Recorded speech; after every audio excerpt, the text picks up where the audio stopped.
think you know God? You think he loves you? Well, I've got news for you, boy. He will disappoint you.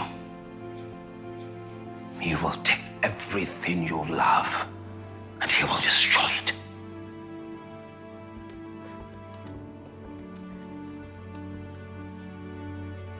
The movie started in the year 2060. We see an old man, Elijah, beside a digital tombstone. This man says he wants to tell us a story about his father, Reverend Ayodele Timileyin Johnson, a very unique and special man. To know how special this man is, back in 1953, Timileyin is able to stay underwater without breathing for 57 minutes 18 seconds. He speaks 16 languages, of which 4 of it were extinct. Timi would even translate the holy books from one language to another just to have fun. He graduated top of his class and the highest honored cadet in the Navy and one of the youngest to become a pastor in the Holy Church of England. Remember, I said he was underwater for just 57 minutes 18 seconds? It wasn't because he was tired though. He could have stayed longer. He only came out of the water because he was bored. So that's how special Timileyin Johnson is. Now we travel to Nigeria. Reverend Timi is a wealthy man. He's a shipping trader and a successful man at that. See now, check out his Rolls Royce. Reverend Timi returned to Nigeria from England with his wife Bridget and their child Alison. He is here to settle. As soon as he gets to Nigeria, he joins the local church. He rebuilt the church and even repaired everything in it. So they all loved him. In fact, he was the one that was called to pray for Princess Alexandria on the night of Nigeria's independence in 1960. The whole point is that Mr. Timileyin is a very special man. Now, there is a gang called Baby Fire Gang that has been terrorizing that town. One day, when Reverend Timileyin took his daughter out to get an ice cream, the Baby Fire Gang came to scatter the place. Reverend Timi and his daughter quickly hid themselves in a stand.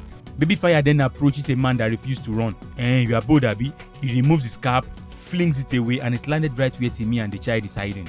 Then, they kill the man and leave. Timi comes out and picks up the heart.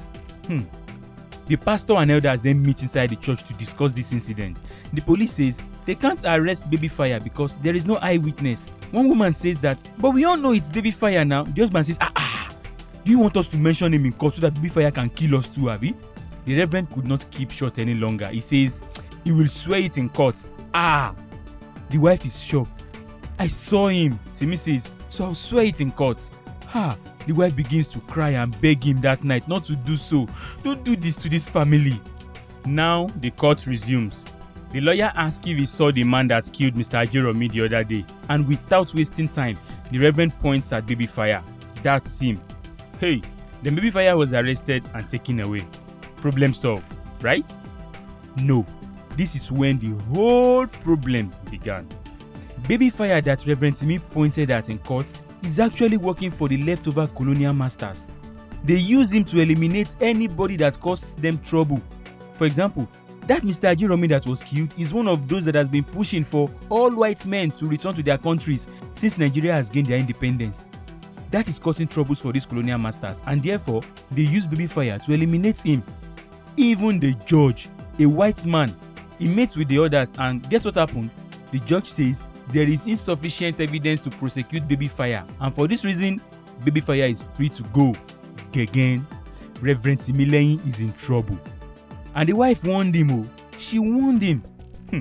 The wife quickly whispers to the husband that we have to leave. Quickly, he packs up his things for his wife and child so they can all move to Lagos. Come with me, the wife insists. Timi says he can't start all this and then leave. These gangs will terrorize this town, so he has to stay to finish what he has started. The wife says, but they have machine guns. Timi says, who need guns when you have God? Promise me you will come back to me. He promised, so they leave. Now he goes to church to pray, and while praying, someone pointed a gun at his head. As for the wife and child traveling to Lagos, they were blocked on the road by Baby Fire. Turn around, turn around! The driver could not do that before they were captured. The driver was killed and the family was taken hostage. Hostage?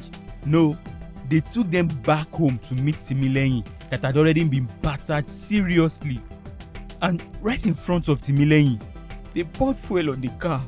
With the young child Alison crying seriously, the wife quickly tore her skirt and covered her eyes. And quickly, as Timi is still watching them, They set the car ablaze, burning Reverend Timi's wife and child, and also they left them there for Timi to watch.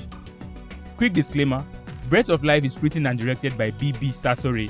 This recap is not meant to replace the movie, neither should it stop you from watching the full movie in its entirety on Prime Video. Also, note that this recap contains heavy spoilers. If you are new here, please consider subscribing and turn on the notification icon. Hi, this is Sam. Welcome to the Film Village. For the next 9 days, Timi just laid on the floor there. Rain or sun, he didn't get up. People came to help him get the car away and clean up. He just laid there for 9 days. And on the 10th day, he got up to do what God would not do. Reverend Timi that once said, "Who need guns when you've got God?" now says, "Who need God when you have guns?" Then we see Timi at Babyfire's house, sitting, waiting patiently for him to wake up. The sound of the lighter he was playing with wakes Babyfire, and he quickly grabs his gun to shoot. Guess what? Timi had already removed the bullets. Remember, Timi was a soldier. Timi wants to John Wick this man. Babyfire says, "You are not a killer." Timi gets up, points the gun at him, and from a distance we hear gunshots. He killed him and sets his house on fire. Then Timi returns home to also kill himself. So as he points the gun to himself, he fires, but the gun wouldn't shoot. He points it at the wall, the gun shoots, but then he points it to himself again, it will not shoot. He tried several methods to just kill himself. He even drank bleach, lots of it, at least so that he will die once and for all. Guess what? He no work. The breath of life in Timi refuses to stop. So he kept on living. 35 years later, Timi is now an old man with no one living with him. So he needs help around the house. This is where the man telling us this story, Elijah, comes in. Now we see the young Elijah coming from Lagos to find work, as in work as houseboy with the goal of someday opening his own church too. So on his way to Timi's house, he sees a man, a chief, with some white men in front of the church analyzing it and locking the place up. The man sees Elijah looking at them and he was curious. Quickly, Elijah rides away. Now, many other boys have come to work for Timi, but one after the other, Timi uses his gun to chase them all away. He can't live with anyone. Now, it's Elijah's turn. So he enters the house. While looking around, Timi asks him, "Are you a thief?"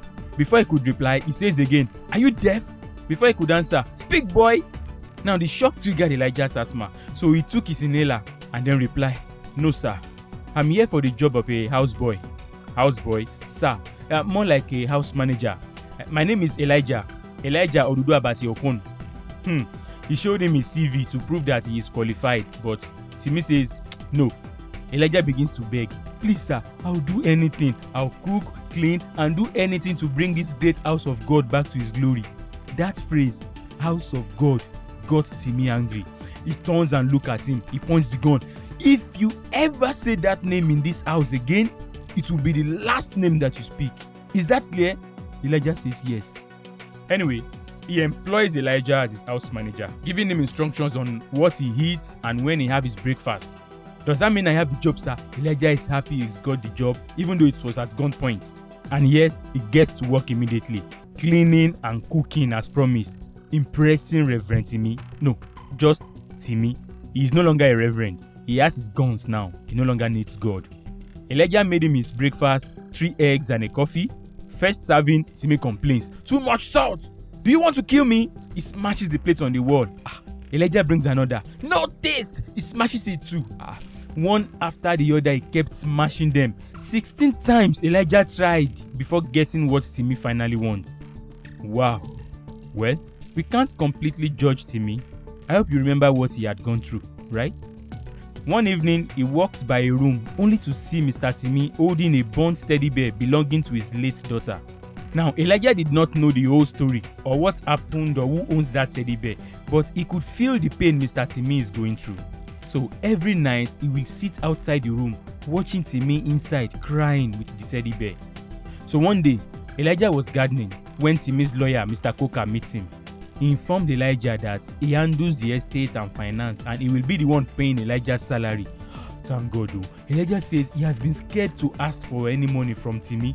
In fact, he has been using his own money to run things. Well, finally, he will get paid. So Elijah says, "Sir, I don't know if there is something I am doing wrong. Mr. Timi is always upset. What did you just call him?" Who told you to call him that? See, whatever you do not talk about his family or even talk about God. You are only here because he likes you, okay? Whenever Elijah is free, he goes to the church to fix it and clean the place up. Now, Mr. Timi must not know that he is using Timi's money to clean the house of God, or else there will be trouble. So, Elijah will go around inviting people to come for service and also share tracts. So one day he goes to the clinic to collect another inhaler when he sets his eyes on a beautiful lady, Anna. She volunteers there, and because of this, Elijah also starts volunteering just to visit and pray with the patient because of Anna. So one day, he was eating with the patients and playing when one of them asked, "Pastor, thank you for everything you have done for us. Are you sure there is nothing you want us to do for you?" Actually, you know what? He planned with all these patients to invite and convince Anna to attend the Bible study at the church. Now, all 37 of them gave her the invite. And yes, Anna had to go. Now at the church, immediately Pastor Elijah sees Anna, he was speechless. He could not say anything. He was just begging God not to let his asthma fall his hand. Anna says, "Hi." And yes, the asthma kicks in. He quickly sucked his inhaler. So they continue talking for a while, as awkward as Elijah could. So Anna says, "I got your message." All 37 of them. And Elijah says, "I hope I am still charming and not creepy." Anna says in time she would know. Anna says she's not into the Bible stuff anyway. She just wants to say hi to him. And I need to get back home. "Will I see you again? I mean, will we see you again? Would you like to see me again?" Anna asks. He says, "Sure." And then Anna suggests he walk her home. Elijah is excited and he gives God a thumbs up and then runs after her. So on their way home, Elijah asks what Anna does with her free time when she's not volunteering at the hospital. She says she just finished school, so she's only figuring things out now. "And you?"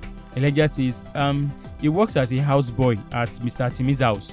He says so in a humble way, but Anna raises it. She says, "You are more like the house manager, as I've heard." "How did you know?" She says, she did her research now. The whole town talks about you. So it wasn't hard to ask about the handsome guy running the church. "So you think I'm handsome? You better relax before you need your inhaler again." They both laugh. So they get to her house, and Elijah asks if they could meet at the river by 4 p.m. the next day. She says no problem, and they laugh and she walk away. So the next day, our dear Abasi Okon is early at the river with a picnic setup, dressed in his best church shirt, tie and trouser. So Anna arrives. "Why are you dressed like that?"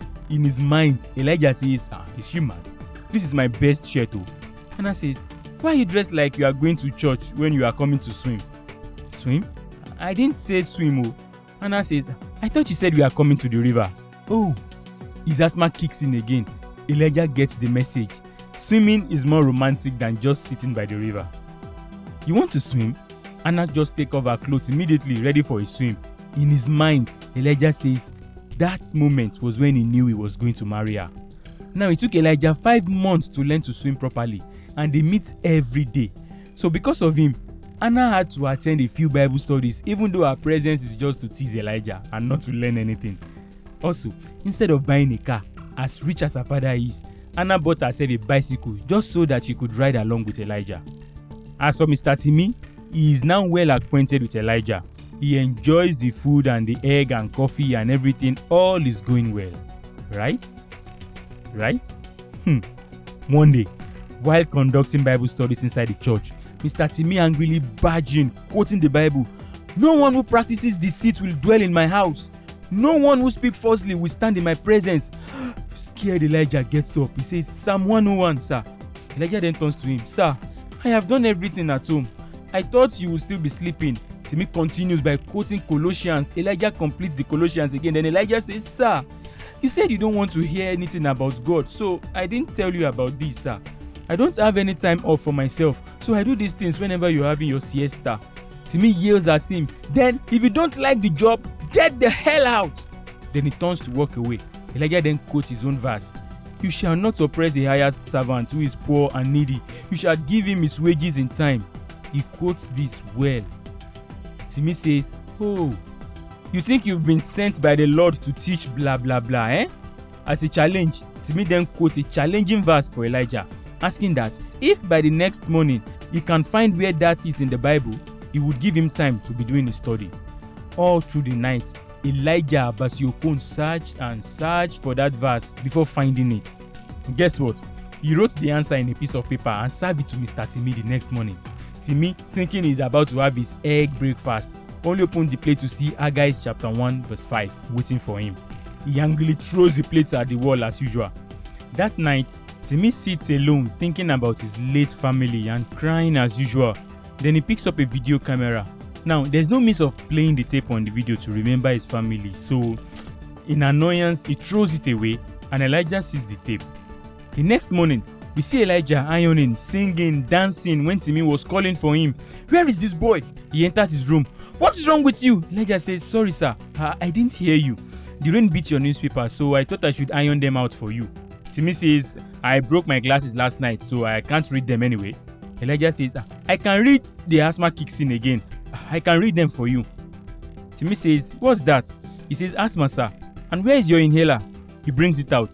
See, only one of us have the right to die in this house, and that person is me. I'll kill you if you die before me. Now come. So Elijah begins to read the newspaper to Timi. Timi enjoys the reading because he could talk now. Gradually, Mr. Timi also gets more free and talks more about what he has learned and countries he has traveled to and things he had seen when he was younger. One day, Anna comes home to visit Elijah. The purpose is that she wants to meet this Mr. Timi, but Elijah has been pushing it off, telling her not to come. So, our stubborn Anna comes knocking anyway. Bad enough, she comes to knock even when Elijah is not home. She knocked 3 times and then Timi opens the door. Good morning, sir. I am Anna Amakri. I don't care. Bam! He locks the door on her. What's this? Anna knocked again, louder this time. Mr. Timi brings out his dear gun. Who needs God when you've got guns, right? Terrified Anna begins to walk backward. Then she tripped and fell, hurting herself. Now, seeing that blood, he turns on something in Mr. Timi. Then Mr. Timi takes her inside to treat. While helping her, Elijah sees them, and that shock makes his asthma kick in again. He was surprised. Mr. Timi helping another person? Hey? Anna then comes to visit him more often, even though Elijah is still scared of Mr. Timi. Although Mr. Timi no longer minds her coming around. So she comes also to help him with houseworks and so on. They get closer and closer. She begins to want more than a kiss. Elijah also wants more too, but because the Lord said he couldn't. Now, remember that video that Mr. Timi was unable to watch? Elijah has sent them to Lagos so they can help him put it on a film projector as a surprise to Mr. Timi. That's the only way these tapes can be watched. So he set it up in his daughter's room. He begins to play the video when Mr. Timi enters, warning him never to enter that room again. He sees the video playing. He sees his late wife and child. Timi breaks down and begins to groan, weeping seriously. Elijah simply walks out of the room, leaving him to that moment. The next morning, Mr. Timi comes to meet Elijah with many more tapes. He puts them on the bed. See, I want to watch this. All of them. Elijah says, no sir, we have to take it to Lagos to be put on a film projector, and that might take almost a month. A month? No, there must be something we can do. Elijah says, maybe we should get a different projector. Fine, that's what we must do. Today? He says, now.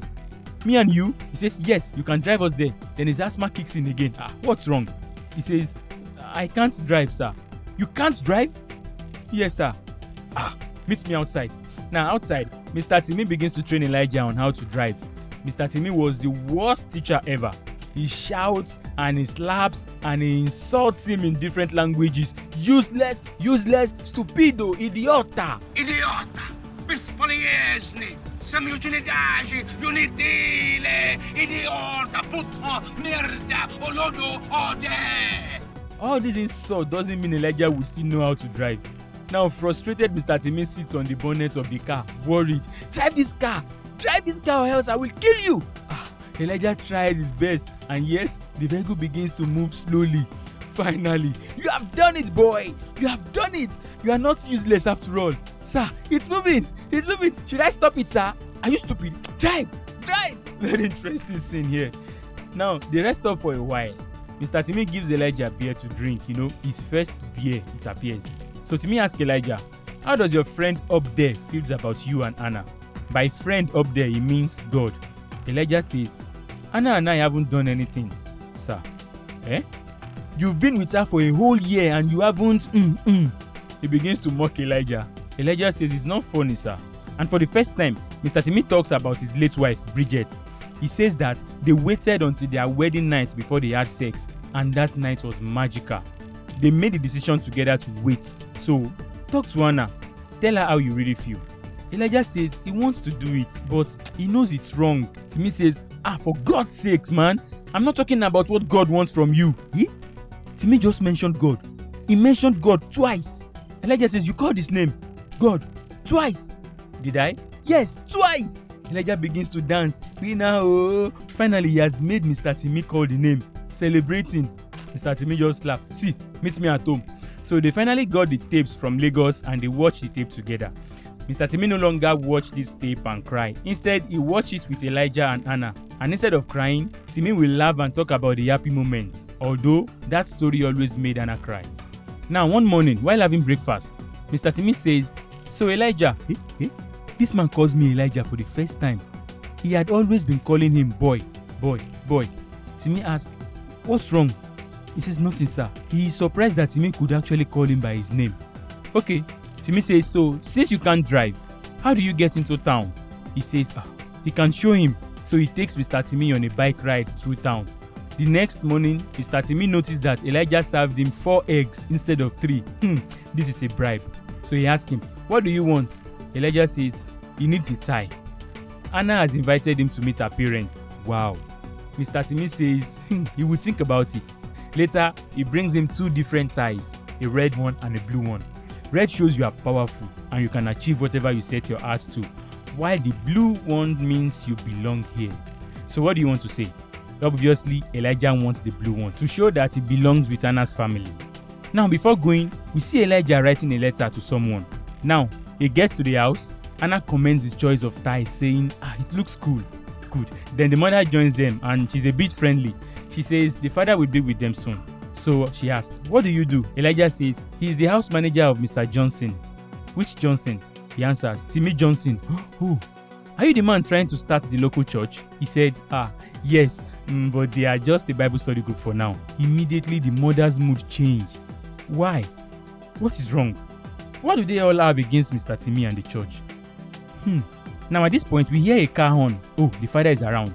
Now Elijah's heart is beating fast, almost jumping out of his chest. Anna says, don't worry, he will love you, okay? So the father enters, Chief Amakri, and as soon as they both set eyes on each other, Elijah's world almost turned upside down. Anna says, Daddy, meet Elijah. Good day, sir. The man pulls him closer. The first thing Elijah says is, I didn't know you were Anna's father. And the man says, look here, boy. I think you better start going right now. Get out. Oh, what is going on? Elijah tells Anna he has to go now. Thank you for having me. Anna is confused too. Wait, what? Elijah quickly hurries out of the room, and as Anna is about to follow, get back here. I need to talk to you. So this is what you've been encouraging her to do, Bring a houseboy into my house? Anna says, no, he is the house manager. The father says, shut up. That is the little brat that is trying to stop the hotel project. He must never set foot in this house again. Elijah is not yet out of the house, so he heard all of this. Now wait, which hotel project is Elijah trying to stop? When did Elijah and Chief Amakri meet that we didn't even know about? The father orders Anna not to ever see Elijah again. Anna says, wait, so are you the one trying to destroy the church? Now let me explain. What happened is that Chief Amakri wants to buy that church building, to demolish it and build a hotel there. That is the fight between him and Elijah. So Anna replies her father, I am 23 years old and you can't tell me who I can and cannot see. The father says, don't test me. Now the mood gets tensed up. Elijah's girl and Elijah's church is in the hands of one man, Chief Amakri. Will Elijah lose both of them? What is he going to do? Well, we shall find out. Let me use this moment to ask you to please subscribe to my channel. If you love what I do and the effort I put into it, please kindly assist by liking this video and subscribing. Also, don't forget to turn on the notification button so you will always be informed whenever I upload a new video. Thank you very much. Now back to the movie. So, what will Elijah do? A week later, while having their regular Bible study, Chief Amakri walks in to confront them. What are you all doing here? Don't you know this is a private property? Elijah says, sorry sir, I mean no trouble. Then why are you here? This is private property. Elijah says, actually sir, it belongs to the state and the community. Also, he said he has written to the state asking for permission to use it, and that is also what is in the letter he sent to Chief earlier, along with the state's approval, begging Chief to reconsider the demolition. Chief says yes, he received the senseless letter. But what Elijah does not know is that there is a land use charge on that land that is older than Elijah. The land use charge has amounted to the sum of 49 million naira, and he has paid the state that money. Technically, he owns the land the church is standing on, and he owns the church too. Bam! He chose him the certificate and even planted it on his face. Hey! Now he says unless Elijah can pay him back the 49 million naira in 90 days, he should just leave that building. Now as he turns to leave, Elijah says, this Elijah, he will always talk. He always has a response to everything. Very bold, like his namesake in the Bible. Anyway, Elijah says, do you not fear God, sir? The chief says, yes, my God has money. And Mama Gio says, God have money too. Chief says, not 49 million naira. Then he leaves. Elijah and his asthma had to calm themselves down. Later, we see Anna rushing to meet Elijah at the river. She says she can't believe her father is trying to destroy the church. She just found out too. She said they have to stop him. Elijah says, but how will they do that? He tells her about the 49 million naira. Anna says, what? Then he says the father came to offer him a deal to pay back the 49 million naira in 90 days and he will let them go. But he knows that he can't raise such money. Anna says who? Elijah says, look around you. There's no one here to help us raise this. Anna says, we have to try. At least there is one person. Who? I'm sure you already know who Anna is referring to. Yes, Mr. Timmy Johnson. Elijah says, no. No. Okay. Anna suggests that since her father is a businessman, what if they show him a business plan of the church? How the church can be profitable? Tithe, offering, merchandise, camps. Elijah says, stop! This is not a business venture, so stop it. Anna says, I know, my love, but I'm just trying to suggest something. And Elijah says, did you just call me your love? It's just a word. Elijah then officially tells Anna for the first time that he loves her, and then they both kiss. These people don't know what they are facing yet. Anyway, quickly, they begin sharing flyers for fundraisers. No joy. Everybody closing door on their faces. Not one single person collected the flyer, not to talk of contributing the money. Now, Elijah and Anna meet with the lawyer, Mr. Coker. They ask him to help them tell Timmy about it. Coker says he was almost sacked too for bringing that up. Anna says they only have 2 weeks left, sir. Mr. Coker says, well, Timmy says he can give Elijah his 1 year salary in advance, which is not up to 500,000. Mr. Coker says, and he will give them 1 million in addition. Anna's mother too added something. Altogether, it's about 5 million naira, and they need 49 million. Hey! Anna then confronts Mr. Timmy by herself, since Elijah could not do it. She says, she knows 50 million naira is a small thing to him, and why is he not helping?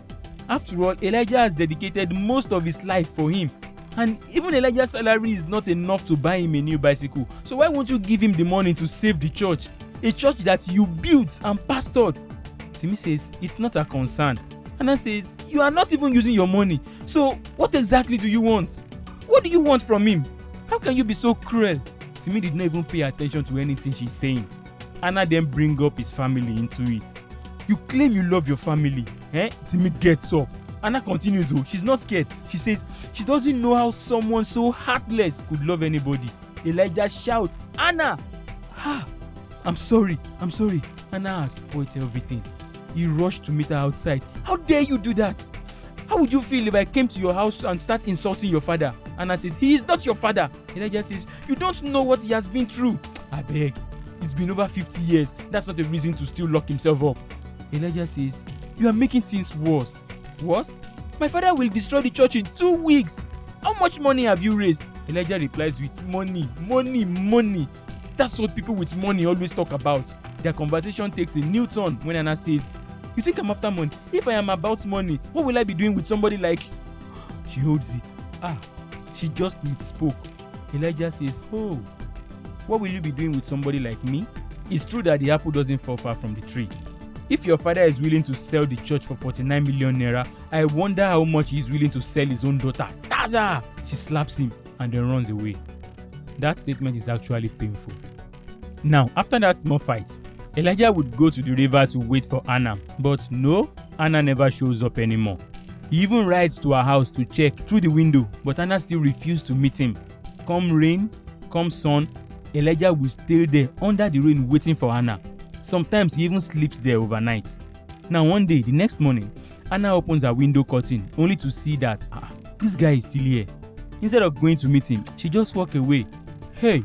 So one morning, while Elijah is serving Mr. Chimezie coffee and eggs, he says, "Sir, we have organized the protest to stop the church demolition that is about to happen tomorrow. So after your breakfast tomorrow, sir, I will like to attend." Mr. Chimezie says, "No problem." Then Chimezie tells him a good news. He says, back in the 1920s, when the Aba protest took place, the women burnt everything belonging to the Europeans. Banks, post office, etc., except the church, because they didn't know that the church belonged to the white men.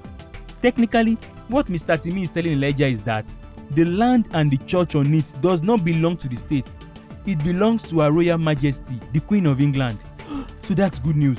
Elijah gets hopeful. There is a way out. Mr. Chimezie says he will inform his lawyer, Mr. Coker, to see what he can do about it. Elijah is very happy about this option. Now, Anna wants to go out of her room only to find out that she has been locked inside. She yells and calls for her mother to open the door.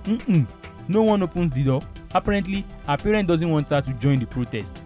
Now, at the church, the members form the straight line, and as the excavator arrives to destroy the building with police pointing gun at them, everybody runs except Elijah, waiting to see what will happen. So the driver begins his countdown. 20 seconds to move away. 8, 7, 6, 5. And as he counts, we see the buckets coming down on Elijah. Elijah closes his eyes and ready to die as the countdown gets to 1. Suddenly, a white man arrives from the British High Commission and the Federal Republic of Nigeria. "You cannot destroy this building by order." Chief says, No, you cannot do that. I paid the levies for this land." The man says, "Yes, we can. This building has been designated as a national monument, a museum that people can see and even use as a church." Again, wow, what a save. He then hands him the document, still rejoicing. They all hugged Elijah. Now, Lawyer Coker delivers a private message to Chief Amakri. He says it's from Mr. Timmy Johnson, saying, "Do not fool with this boy. That is, don't take Elijah for granted." So, Elijah rushed home to meet Mr. Timmy, thanking him for helping. Timmy says, "I hope this doesn't affect your work." Elijah says, "Actually, after everybody left the church, while he was alone, God spoke to him and asked him to take the church more fully." Timmy says, "But I've given you 2 days every week to do your Bible study stuff. So if you want to convert it to worship days, that's none of my business." Sir, the Lord asked me to stop domestic work and take up the church permanently, a full-time pastor." Timmy says, "This is about the girl, right?" No, it was God. That's why he saved the church." Timmy says, "God did not save the church. I saved the church. I did." Elijah says, "God used you as a tool, sir." Timmy blasts him again in anger, insulting him, calling him once a houseboy, always a houseboy. Actually, Timmy is just angry that Elijah will be leaving him, and when he does, who will be there to help him in the house? Who will make his egg and coffee? Elijah says he will not leave until we find someone else. Timmy angrily says, "There is no way. You are working out on us." Now he has to find someone else, train the person how to make eggs and all. No problem. Leave. Get out. You think you know God? You think he loves you? Sorry to disappoint you, my boy. He will take everything you love and he will destroy it. Then he walks out in anger. Timmy has always been blaming God for the death of his wife and child. Now, Anna's mother finally opens the door for her to come out. She says, "You locked me in." Then she walks closer to the mother and says, "I'm going to marry Elijah and leave this God-forsaken house." Now we see Elijah coming to serve Mr. Timmy's breakfast in his room, since Baba is angry and doesn't want to come out anymore. So that night, Elijah is about to pray to God when Anna walks into his room. "Anna, you can't be here at this time. What if your father and Mr. Timmy? Are you okay?" She just rushed to hug him and begins to kiss him. Elijah says, "Wait, please, not like this." Anna says, "We have to. It's the only way." Already taking off her wears when Elijah quickly stops her. "What's wrong?" Remember, her father does not want her to marry Elijah, so she believes doing this will be the only way for her to be with Elijah. So she says, "Trust me, please." Anna insists it's the only way. Elijah gives in, and the rest is history. Not. His asthma kicks in. He couldn't breathe. Anna starts looking for his inhaler while Elijah is already choking. She gets it and He sucks. It's not working. She begins to scream for help. Mr. Timi enters and quickly they rush Elijah to the hospital. The doctor says Elijah has chronic lung failure and it could have been diagnosed long before now. Mr. Timi says they thought Elijah had asthma. The doctor says no. Then Mr. Timi says, okay, what do we do now? The doctor says Elijah will need a lung transplant. For now, the only solution is just leave him on the ventilator because flying him out of the country is not an option. Because no country out there will put his interest above the interests of their own citizens that still need lungs. And he says since it is both lungs they will need to change, it is not going to be easy. Mr. Timi went as far as inviting the best pulmonary doctors from different countries, but still no solution. They even tried to pay people that has just lost their loved ones to give them their lungs. None of them accept. Hey, this is a serious challenge for Mr. Timi. Does this mean Elijah will die? Mr. Timi does not want him to die. So Timi and Anna meet at home to discuss about Elijah. They talk about the first time they met him and how his breathing was the first thing they noticed. Anna begs Mr. Timi that he should promise that Elijah won't die. Mr. Timi says he won't die. He already warned him that he will kill Elijah if Elijah dares to die before him. Now Mr. Timi writes a letter to Elijah addressing it as Dear Son. So he goes to his daughter's room, he goes through her things for the last time, then goes outside. He drives Anna to the hospital to meet Elijah. Getting there, Anna says, are you not coming in? He says no, later. He needs to sort some things out first. Then he tells Anna to please take care of Elijah and then he drove off. Mr. Timi went to the orphanage home where Elijah grew up to get more information and then officially adopt Elijah as his own son. So the lawyer says, I know you love this boy, but is it wise to give all your wealth to a boy that will die in a week? Timi says, my son will live. He signs the documents that finally transfers all his wealth to Elijah. He thanks Mr. Coker for his support for all these years and then leaves to go to the church one last time. One last time, he bows before God to pray. And the first word in his prayer was the last word Jesus says, saying, Father, why have you forsaken me? He says he knows what to do, but he can't do it alone. Then the door to the church closed. A heavy wind blows in, and for a brief moment, he sees his daughter playing the piano. Memories of those days flashes before his eyes. His mind is at peace with the life he has lived. And then, we see them rush him into the emergency room. The next thing we see is somebody waking up. Not Mr. Timi, it is Elijah. Mr. Timi has died and given his lungs to Elijah. Where is Mr. Timi? He asks. Where is my father?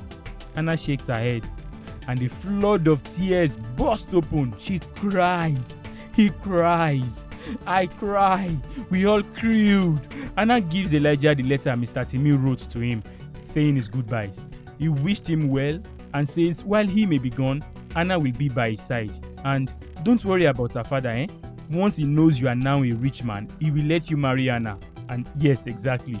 Anna's father begins to come close to Elijah because he knows he's now wealthy. And the last part of the letter says, don't be angry and don't feel guilty for being alive. Do you know that Elijah flew to Cambridge to test his new lungs from his father? The lungs that can stay underwater for over 50 minutes. This time, Elijah stayed underwater for over 1 hour.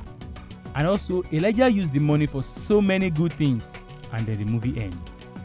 Now, I agree this movie is very long, but it's worth it. So worth it. I personally learned some things about God and how He allows some things to happen. Most times, it's for the good. Now, if you want an emotional movie like this, please check out the movie 4444, also on Amazon Prime, or just watch the recap on our channel. So, thanks for watching this video. For more amazing content and film reviews, please subscribe to this channel and I'm going to bring you another recap again. So until next time, thank you for watching. I am Sam and this is the Film Village.